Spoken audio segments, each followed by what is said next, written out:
Today, the ride-sharing company Lyft announced that they are going to operate throughout Metro Vancouver, and that includes Pitt Meadows, Maple Ridge, Belcara, Langley, Lions Bay, even Bowen Island.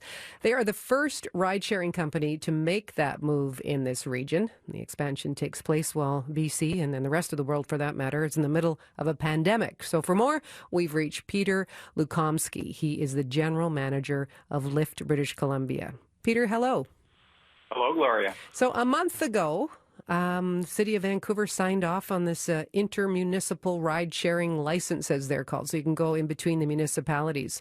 That was a month ago. What's been the delay in getting the cars happening throughout Metro Vancouver? Well, first of all, we're thrilled to be the first company to actually serve all of Metro Vancouver. It really opens up ride sharing to over about 2.5 million people.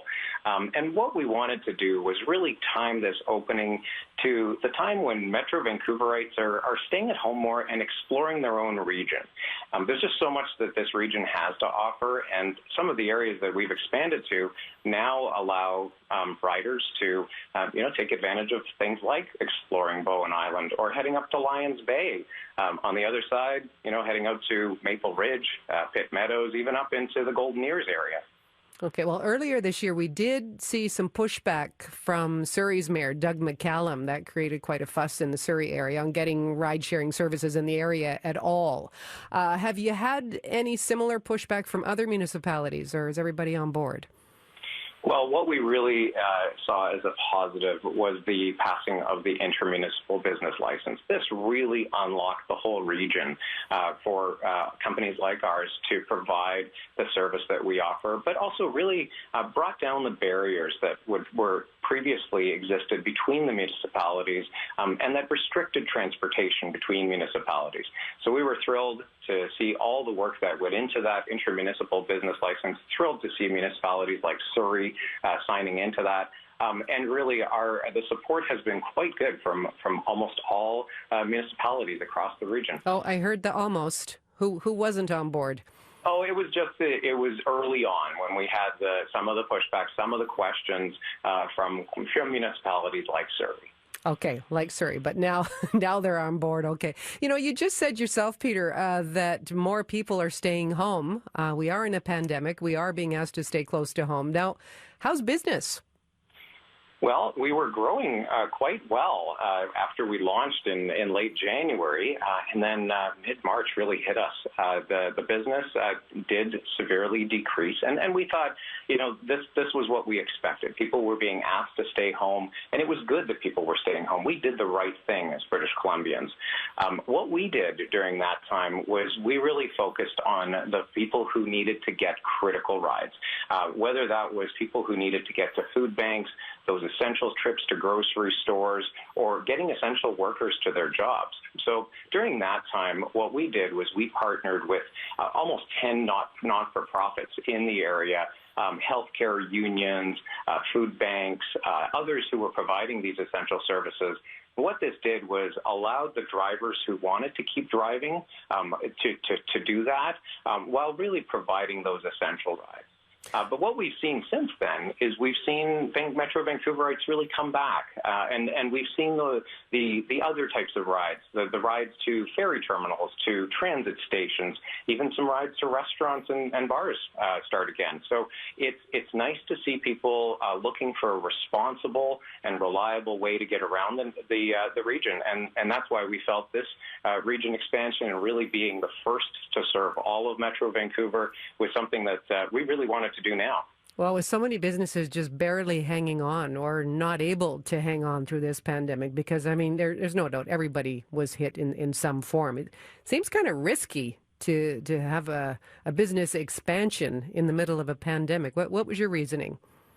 Well, what we focused on was we really wanted to make sure that people knew that the health safety of our riders and our drivers was a priority for us. So before implementing this expansion, we did all the things that we felt we needed to do to make people feel that this was a very reliable way of getting around. With everyone who rides or drives with Lyft, you need to attest that you'll be wearing a face mask during the ride, that you won't ride or drive if you have COVID or if you have any related symptoms.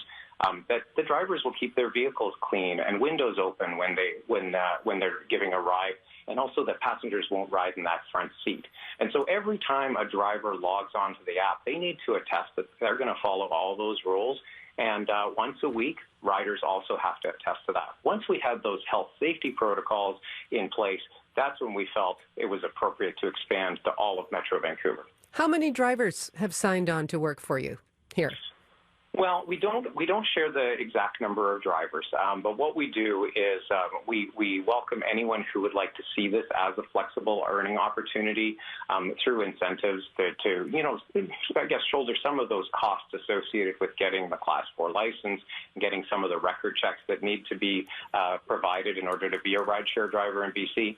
We also invest in things like our hubs where our community team works with drivers to provide them with personal protective equipment, whether that's hand sanitizer or masks.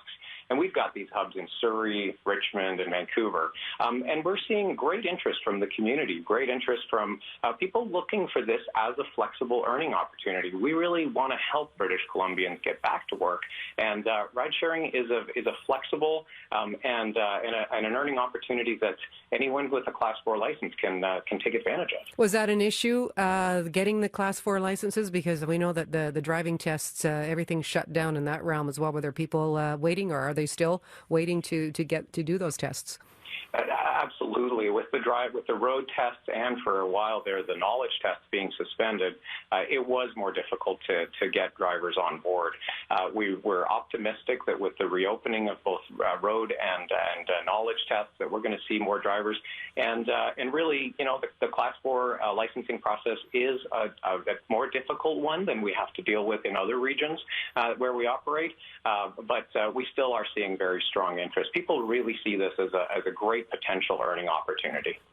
Okay, well, you're expanding now. I'm kind of curious why you don't tell how many people are working for you. Is it in the hundreds? Is it in the thousands? Well, we're in a very competitive market. There are a number of rideshare companies. We're not the only one, and that's a number that we do report to the regulators that license us. But essentially, this would really be tipping our hat to competitors that we may not want to have that information at their fingertips. Now, does a driver have to choose a team, so to speak? Can a driver work for multiple companies? The drivers that work on the Lyft platform, use the Lyft platform, are all independent contractors. There's no lock-in at all, and that's really part of the beauty of the type of opportunity that it is that they can choose which platforms to work for and where to earn money. So no, there is no lock-in, and we just try to bring them the best riders and the best incentives, and really show them the values that Lyft can offer them and for our riders. Peter, thank you for your time this afternoon. It's been nice talking with you. Thank you very much, Gloria. That's Peter Lukomsky. He's General Manager of Lyft British Columbia.